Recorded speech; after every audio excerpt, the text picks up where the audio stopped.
राहू शकतो का याची चाचपणी आम्ही केली. दोन्हीकडून चांगला प्रतिसाद आहे, पण त्याचा विचार अजून आम्ही कोणी केलेला नाही. प्रयत्न केला जातो का जयंत पाटील अर्थात राष्ट्रवादी काँग्रेसला डिस्टर्ब करण्याचा? आता हा प्रश्न तिकडे विचारायला पाहिजे ना तुम्ही. आपण कसं काय बोलणार?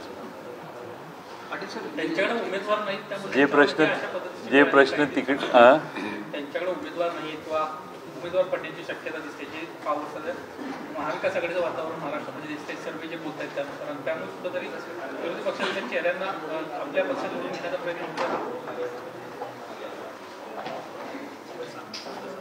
काय आता बरेच चेहरे तिकडे गेलेले आहेत, पण जनतेच्या मनात काय आहे ते निवडणुकीनंतरच कळेल आपल्याला. पाटील साहेब, तुम्ही आता म्हटलं की प्रतिकेला त्याच्या नावाला खूप चांगला प्रतिसाद आहे, पण तिथून विद्यमान खासदार म्हणजे राजू शेट्टी यांचं पण नाव पुढे येत आहे, त्यामध्ये चर्चा आहे. यामुळेच कदाचित प्रतीक पाटील हे पर्यायी मार्ग स्वीकारतील का, असा एक प्रश्न उपस्थित होतो. जशी एक चर्चा खूप स्थानिक लेवलला सुरू आहे. परंतु राजू शेट्टी यांनी आमच्याशी कोणतीही चर्चा केलेली नाही. आघाडीची चर्चा ज्यावेळी झाली त्यावेळी त्या मतदारसंघाची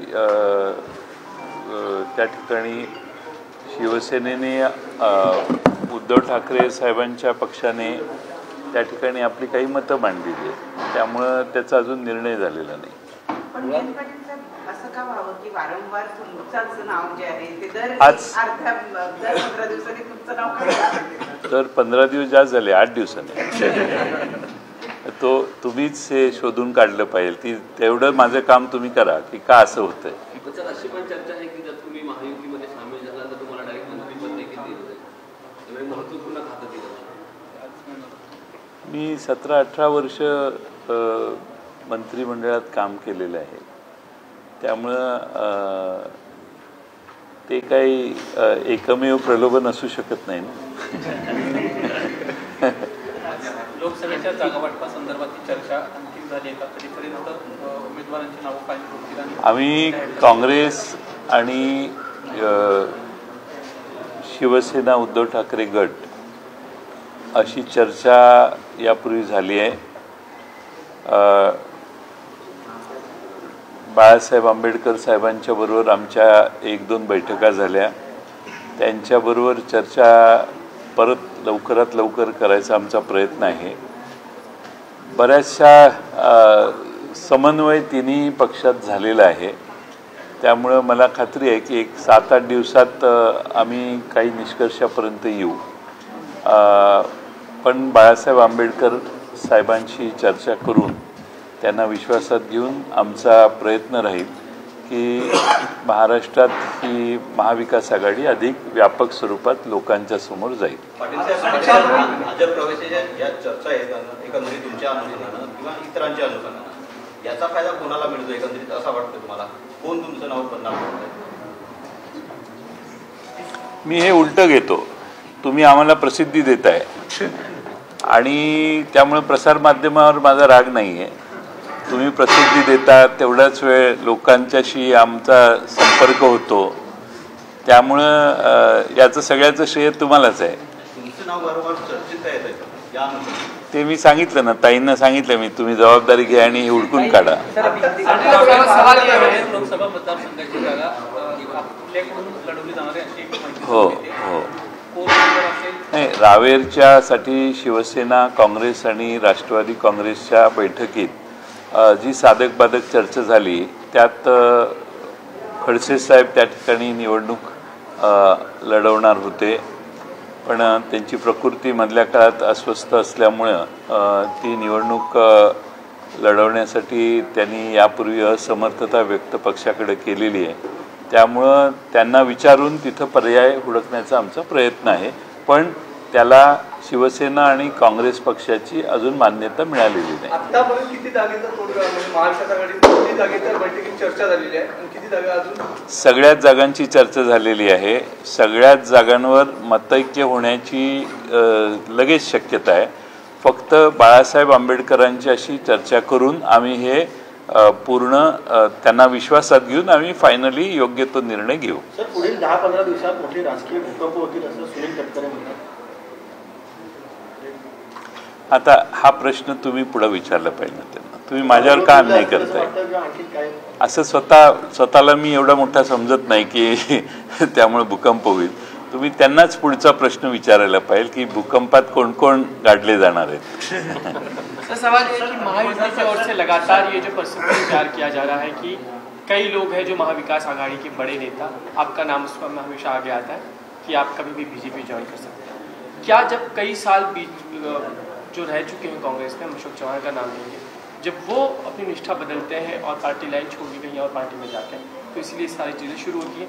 देखो, मेरे साथ किसी भाजपा का नेता का, अभी पहले जो सवाल पूछे उसका ब्रीफ मैं आपको कर रहा हूँ, यानी ब्रीफ उत्तर दे रहा हूँ.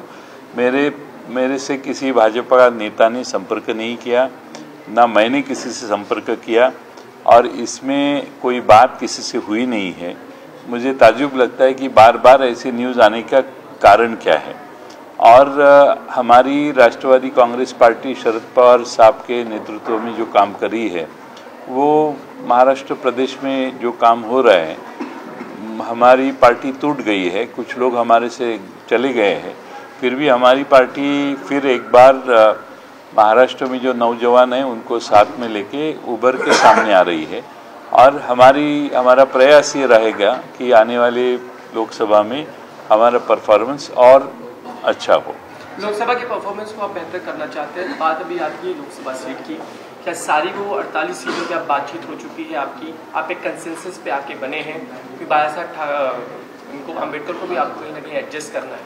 काफ़ी जगह कंसेंसस हुआ है ऐसा मैं कहूँगा, लेकिन बाला साहेब अम्बेडकर साहब से बातचीत होने के बाद कुछ निर्णय हमें आगे पीछे करने पड़ेंगे, इसलिए हमने वो निर्णय नहीं लिए. हम उनके साथ बैठेंगे और अंतिम निर्णय पे आ जाएंगे और बाद में हम इसका ऐलान करेंगे. मुंबई को लेकर खासकर हम असमंजस की स्थिति दिखती है. कई बार कांग्रेस जो दावे करती है कि मुंबई सीट चाहिए, आप मुंबई के बारे में कुछ इंश्योर नहीं कर पा रहे, कुछ तय नहीं कर पा रहे, ऐसी स्थिति है महाविकास आघाड़ी.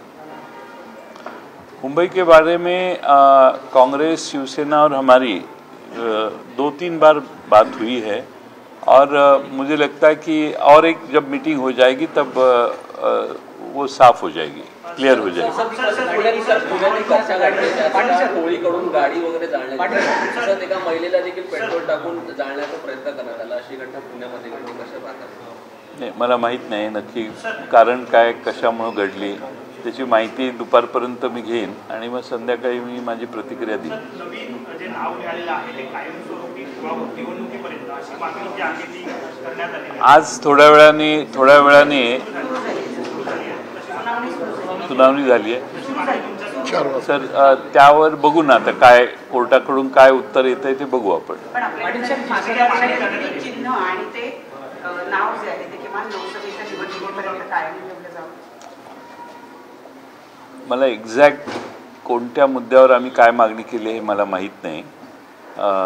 आमची मूळ भूमिका आहे की आमचा पक्ष आमच्यावर राहावा. आज कोर्टासमोर वकिलांचे कोणते मुद्दे मांडले जाणार त्याच्याबद्दल मला आत्ता कल्पना नाही. सर, नितेश राणे यांचा एक वादग्रस्त भाषणाचा व्हिडिओ जो आहे तो पोलीस जे आहे ते मला काही करू शकणार नाही, माझे व्हिडिओ तयार करतील आणि माझ्या फक्त बायकोला दाखवतील असं विधान करतील. याच्याकडे आपण कसे बघता? This is my question to you. म्हणजे माझा उत्तर देतो मी, पण कशाबद्दल अभिमान बाळगायचा आणि कोणत्या स्तराची भाषा सार्वजनिक जीवनात वापरायची, अगदी विरोधकांच्यावरही बोलत असताना सबुरीने बोलायची महाराष्ट्रात आजपर्यंतची परंपरा आहे.